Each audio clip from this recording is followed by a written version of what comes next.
Greetings, viewers. Eric the Car Guy here with my dad, and today I have a special ETCG1 video for you today. But of course, let's say if it's your birthday, happy birthday. But I'm with my dad here in Western New York talking about the 1951 Chevy we have behind us that he has had for a very long time. And I figured, why not tell the story of the 51 Chevy through my dad, who knows it better than me because it's been around way longer than me. Yeah, quite a bit longer. So almost longer than me. So when did you get the car? I got the car in 1971 when my grandmother passed away. It has been in our family since 1953 when they bought it used. It was 2 years old. So it's been in the family a long time, and as you can see, restoration is almost complete. Almost complete. Yeah. This thing has been in a garage my entire life. Yep. But No, so not quite your entire life. You did have a few rides in it. I did. Yes, I did. In yes. fact, that brings me to what was that? My first cursing. Your first curse words, yes, yes. happened in that car. 51 Chevys, of course, don't have any seat belts, and going down one of the rough back roads that I hadn't been on in a long time with the 51 Chevy with spongy suspension, went over a bump, and little Eric here went flying up in the air. And it was sort of a religious name that he put out there, and one of those like the country JC. song, "What am I doing here?" So I knew some changes had to be made. So. Well, I was a quick study, I suppose, but I don't know. I don't know where you heard it from. Well, okay, but I would say in context, though, considering I was airborne at the time, Yeah, you were halfway there. that might have done it. Yeah.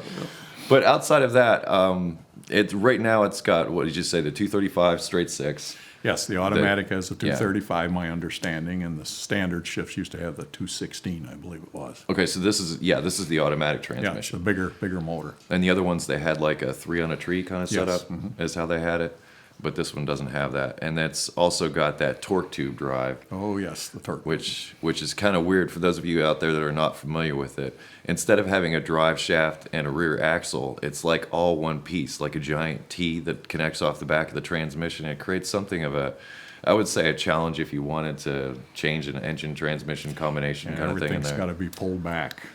So that creates kind of something. But we did one summer many years ago take the engine and transmission out of your 1977 77 Chevy Suburban. Yes. That it was 4-bolt main, 350, 350 transmission behind it that you were talking about possibly putting in this. Yes. I'd like to someday down the road get that. I'd like to start with just getting it running right now and then work on the engine. Yeah, how long has it been since it's run? I don't have enough fingers and toes. I think the last it's been on running around the fields and stuff was probably early 80s. So it's a good 30 years, Getting you would there, say, yes, yeah. that it's been just sort of sitting, collecting dust for now. For now. For now, but a project like this, because like right now, I mean, I've actually done a video about cars that sit, like all the rubber parts, like you said, the brakes need to all be redone before you get started with it. And I'm Correct, sure yeah. maybe some suspension bushings might be a little dry rotted and maybe non-existent at this point. Probably non-existent, yes. So there's a little bit of work to do there. Over the years, we have collected, when you were little, and a lot of parts at Hershey, Pennsylvania. We used to go down Many there, days. find fenders. You could buy new fenders or new old stock for $35 then, and it's a little more expensive nowadays. And through that training, I can spot 1951 Chevy parts in a pile of parts because of that training. I remember all of us, we camped there for the weekend. It was Hershey, Pennsylvania. And we camped there for the weekend, and they had the big swap meet that's there. And we just spent days walking around that swap meet, eyeing up different parts that were Correct. in piles that were everywhere with backpacks that we Backpacks. put Learned on. how to carry a lot, which helped me. So we were put to work at a young age. But yes, I can spy 51 Chevy parts in a pile if you lay it out for me. But we have several that are in the car that you have. I mean, Yes, yeah. new, well, not necessarily new old stock, but like used parts and everything that would be. Little combination of everything. Got Yeah. all the parts that make up the grills and the taillights, of course, and all the chrome there. We've got pretty near everything now. Did buy a set of brakes also, all the master cylinders, wheel cylinders, but like you say, those are 30 years old now and haven't Right. been used yet. Right. So even the new parts you've got are old.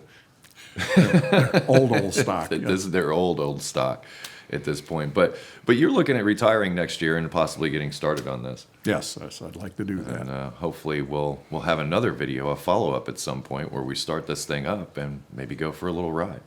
That would be nice. Any other stories that we have about the 51? Used to drive it in the winter when I worked at a toy company. I used to drive it up over the hills to go to that. Back then we had snow tires that had sawdust embedded in them, if you can believe that, before studded tires. And they used to work pretty good. Used to be pretty good in the snow. Not that I drove it only a couple years in the snow, but Did they float on water? no. Okay, just But curious. they're good fire starters. Extra flammable. And of course, my grandfather liked tire change, so it does need some work on the rear fenders, which I do have new outside fenders for. Oh, so he would put tire chains on and the in chain the would winters, smack the clap inside of the along fenders? as he went down. Yeah, Okay, they didn't go too far. Right now, I think it's got original 42,000 miles on it. 42,000. Yeah, and I think I put probably 10 of those on there. Wow. So in all the years they had it, almost 20 years, they had about 20,000 on it. So That's with the previous owner. in essence, it's only a two-owner car. I'm the third. Or third, I'm the third. three-owner Yeah, car. Well, yeah. It's been in the family. Been in the family for that amount of time, but still. I'm looking forward to this my entire life, actually, aside from my ride early on. That was, I think, I don't know when the last time I even rode in that car was, but it'd be nice to see it live again. Be very nice. Well, I hope you've enjoyed this introduction to my dad's 1951 Chevy. It's just Chevy. It doesn't have like a designation to it. or No, anything, back then does it was They either a two-door or four-door or convertible or a station wagon. So I it's think just- that was the only models you can get. 1951 Chevy, and this one is a four-door. Yeah. I used to sit on the steps with my dad and know pretty near every brand of car that went by back at that time. But nowadays it's hard to tell anymore. And they're all just kind of shaped in wind tunnels, and pretty much Yep. they have different colors. Anyway, I am Eric the Car Guy. If you have automotive questions, I would ask that you head over to ericthecarguy.com. There's a welcome video there to tell you about all the things to help you with those automotive questions. If you wish to connect with me socially, I can be found on Google+, Facebook, Twitter, and now Instagram.